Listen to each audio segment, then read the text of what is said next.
Class 12 तक exercise 2.1 mathematics start कर रहे हैं। तो ये सबसे पहले मैंने जो फॉर्मूले लिखे हैं 6 फॉर्मूले हैं।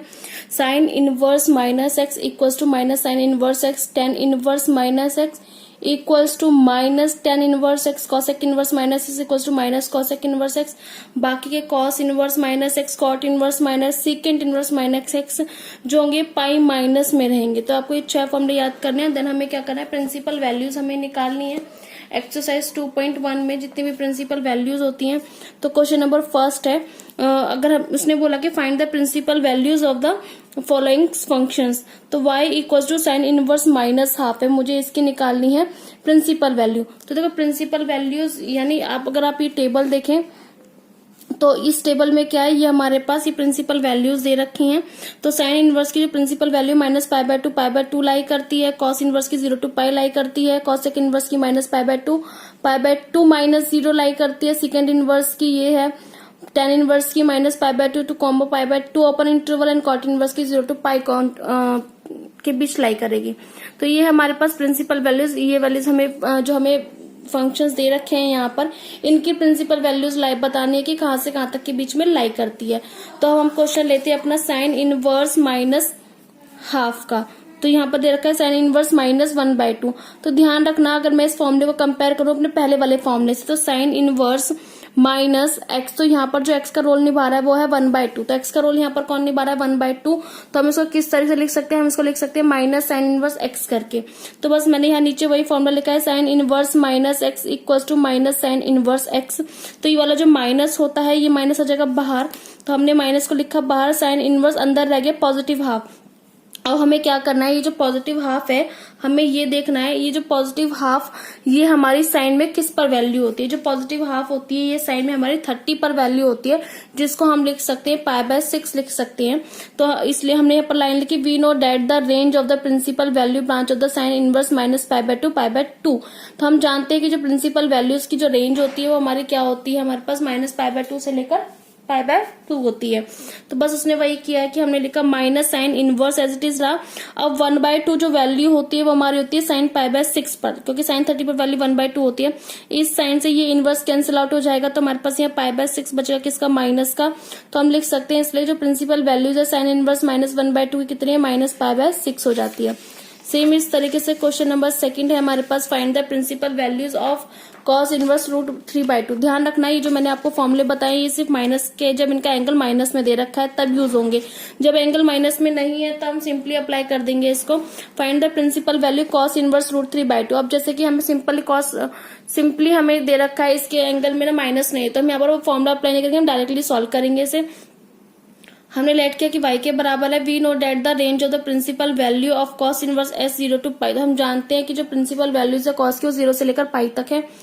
तो हमने यहाँ पर y equals to cos inverse root 3/2 लिखा, और क्या होगा रूट 3/2 जो है ये देखना है कॉस पर कितने पे वैल्यू आती है। तो रूट 3/2 कॉस पर 30 पर वैल्यू आती है, तो इस रूट 3/2 को मैं लिख सकती हूँ कॉस पाई बाय 6। फिर इस कॉस से इनवर्स कैंसिल होने के बाद पाई बाय 6 आ जाएगा। Then we can say that the principal value of cos inverse root 3/2 is pi by 6। Question number 3 हमारे पास सिंपल है, कॉस इनवर्स 2 की हमें प्रिंसिपल वैल्यू निकालनी है। वही सेम कंडीशन, फॉर्मूला अप्लाई नहीं होगा, वो जो फॉर्मूले मैंने आपको बताए हैं वो 6 जो है वो माइनस एंगल के पर है, सिंपली सॉल्व हो जाएगा। यहाँ पर कॉसेक की हमें जानते हैं माइनस पाई बाय 2 से लेकर पाई बाय 2 माइनस 0 का रेंज रहेगा। हमने लेट किया y equals to cosec inverse 2। जो कॉसेक इनवर्स 2 है, अगर ये जो 2 को देखें तो ये 2 कॉसेक में हमारे पास लाई करता है पाई बाय 6 पर, यानी 30 पर आते थे। इस 2 की जगह हम लिख सकते हैं कॉसेक पाई बाय 6, क्योंकि कॉसेक पाई बाय 6 की वैल्यू 30, कॉसेक 30 की वैल्यू 2 होती है।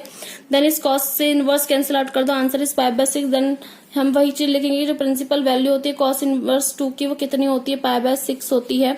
इसी तरीके से हमारा क्वेश्चन नंबर 4 है। क्वेश्चन नंबर 4 में हमारे पास देख सकते हैं कि हमारे पास ये माइनस में आ गया टेन इनवर्स माइनस रूट 3। अब टेन इनवर्स माइनस रूट 3 है, तो अब हमारे पास वही एंगल अप्लाई करेंगे हम इसमें। एंगल हमारे पास क्या रहेगा टेन इनवर्स माइनस रूट 3 का, देख सकते हो टेन इनवर्स माइनस एक्स का है माइनस टेन इनवर्स एक्स। तो अब हम वही करेंगे, हमने यहाँ लिखा है कि हम प्रिंसिपल वैल्यूज जो होती है वो टेन इनवर्स एक्स की माइनस पाई बाय 2 से पाई बाय 2 के बीच लाई करती है। तो टेन इनवर्स माइनस रूट 3, इस माइनस को निकाला बाहर, टेन इनवर्स रूट 3। अब आप जानते हो कि रूट 3 जो वैल्यू होती है वो 10 पे 60 पे होती है, तो इस रूट 3 की जगह हम लिख सकते हैं 10 पाई बाय 3। ठीक है ना। तो इनवर्स और 10 कैंसिल आउट होने के बाद कितना आ गया -π/3। तो ये जो रहेगी रेंज रहेगी, सॉरी प्रिंसिपल वैल्यूज रहेगी tan इनवर्स √3 की। सेम इस तरीके से cos इनवर्स -½ का आप निकाल सकते हैं। y equals to cos inverse -½ minus का है। अगर आप इसमें फॉर्मूला देखें cos इनवर्स -x का तो है पाई माइनस कॉस इनवर्स x, तो हम ये वाला फॉर्मूला अप्लाई करेंगे अब यहाँ पर। तो cos इनवर्स -x का रोल निभा रहा है यहाँ पर 1/2 y equals to cos inverse -x।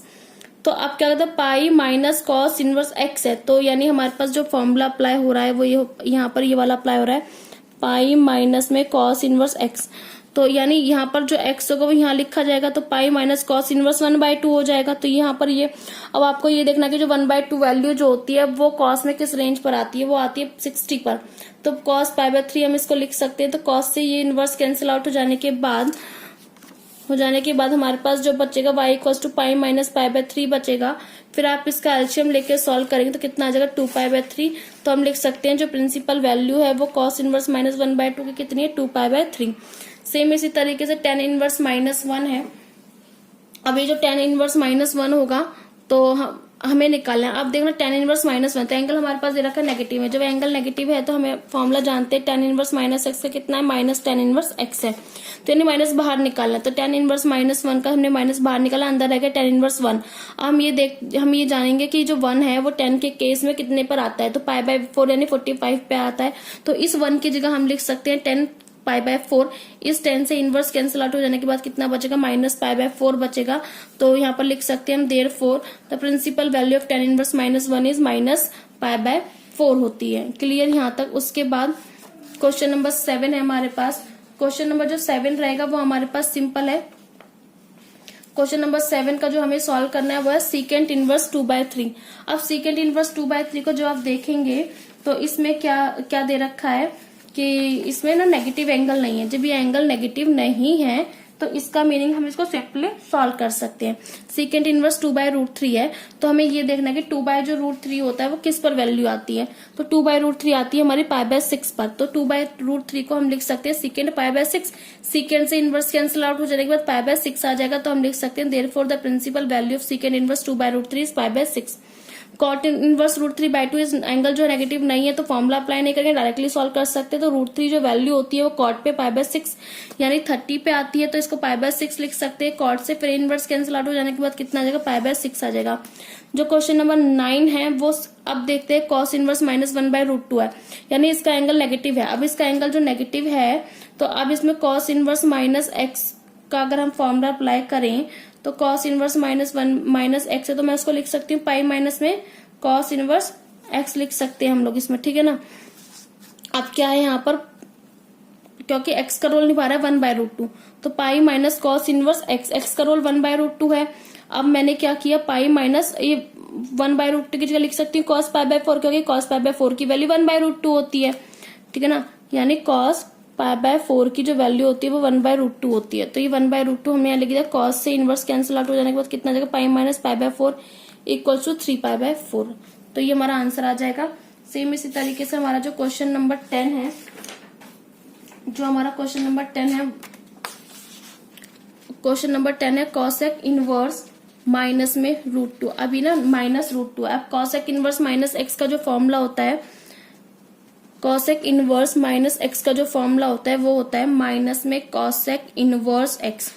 तो माइनस कॉसेक इनवर्स x का रोल निभा रहा है यहाँ पर 2, तो यानी हम इसको इस तरीके से लिख सकते हैं ना, ठीक है ना। इस तरीके से हम इसको लिख सकते हैं। अब ना कॉसेक में 2 पे जो वैल्यू होती है वो होती है 30 पे, यानी π/6 पर होती है। तो अब हम इस 2 को कॉसेक इनवर्स 2, इस 2 को हम लिख सकते हैं कॉसेक π/6। तो इस कॉसेक से कैंसिल आउट हो जाने के बाद कितना बचेगा -π/6 बचेगा। क्लियर ना, -π/6 बचेगा। सॉरी, अगर हम √2 पे कर रहे हैं तो π/4 आएगा। अगर 2 होता तो हम वो आता, ठीक है ना। √2 पे कर रहे हैं तो -π/4 आ जाएगा। क्लियर, यहाँ तक क्वेश्चन नंबर 10 है। अब हमारे पास जो क्वेश्चन नंबर 11 है, क्वेश्चन नंबर 11 हमारे पास है tan inverse 1 plus cos inverse -1/2 plus sine inverse -1/2। ये हमारे पास क्वेश्चन है। तो अब क्या करें, अब हम ना पर्टिकुलर हम ना इंडिविजुअली सॉल्व करके आए हैं। अब इसमें तीनों फंक्शंस को ज्वाइंट कर दिया, यानी ये फंक्शन ज्वाइंट कर दिया। अगर हम क्या करें, अगर हमने अभी तक इंडिविजुअली सॉल्व किया तो हम इनको अलग अलग करके आंसर निकाल सकते हैं, फिर इन तीनों के जो आंसर आएंगे हम तीनों को ऐड कर सकते हैं। तो अब देखना tan इनवर्स मैं इसी में सॉल्व करती हूँ। ये जो 1 है, ये 1 10 के केस में कितने पे आता है, 10 π/4 पर आता है। तो 10 π/4 लिख दिया हमने यहाँ पर, प्लस cos इनवर्स, अब ये माइनस वाला लगेगा यहाँ पर, क्योंकि अब -1/2 को आप सॉल्व करके आए हैं। cos इनवर्स -1/2 को आप सॉल्व करके आए क्वेश्चन नंबर 5 में। अगर क्वेश्चन नंबर 5 आप देखें, ठीक है ना, तो अगले मैं यहाँ पर फिर भी सॉल्व कर देती हूँ। cos इनवर्स -x को मैं लिख सकती हूँ पाई माइनस में cos इनवर्स x, और x का रोल निभा रहा है यहाँ पर 1/2 प्लस, अब देखना प्लस लगेगा यहाँ माइनस लगेगा, क्योंकि साइन इनवर्स -x का जो फॉर्मूला है, साइन इनवर्स -x का फॉर्मूला यहाँ पर माइनस साइन इनवर्स x, यानी ये वाला जो माइनस होगा बाहर आएगा, तो ये प्लस का वो माइनस का माइनस हो जाएगा, तो इसको लिख सकते हैं साइन इनवर्स 1/2। ठीक है, अब आगे काम करते हैं। tan इनवर्स 10 π/4 प्लस में पाई माइनस cos इनवर्स। अब 1/2 जो वैल्यू होती है cos में, वो कितने पे होती है, 60 पर होती है, तो मैं उसको लिख सकती हूँ π/cos π/3 माइनस साइन इनवर्स, और 1/2 होती है 30 पर, तो साइन π/6 लिख सकते हैं। 10 से ये इनवर्स कैंसिल आउट हो गया, π/4 आ गया, प्लस पाई माइनस cos से ये इनवर्स कैंसिल हो गया, तो कितना आ गया, π/3 आ गया, माइनस में इस साइन से इनवर्स कैंसिल आउट हो जाने के बाद कितना आ गया, π/6। जब इस वाले पार्ट को सॉल्व करोगे तो कितना आ जाएगा, यहाँ से 2π/3 आ जाएगा, माइनस में π/6 आ जाएगा। एल्शियम ले लीजिएगा इनको, जब आप इनका एल्शियम लोगे तो कितना आ जाएगा,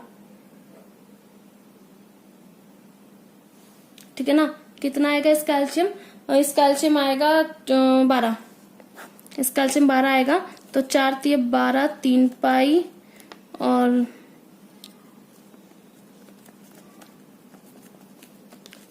ठीक है ना, 8 3 11 -2 9 π/12, इसको कैंसिल आउट करेंगे तो कितना आ जाएगा, 3 π/4।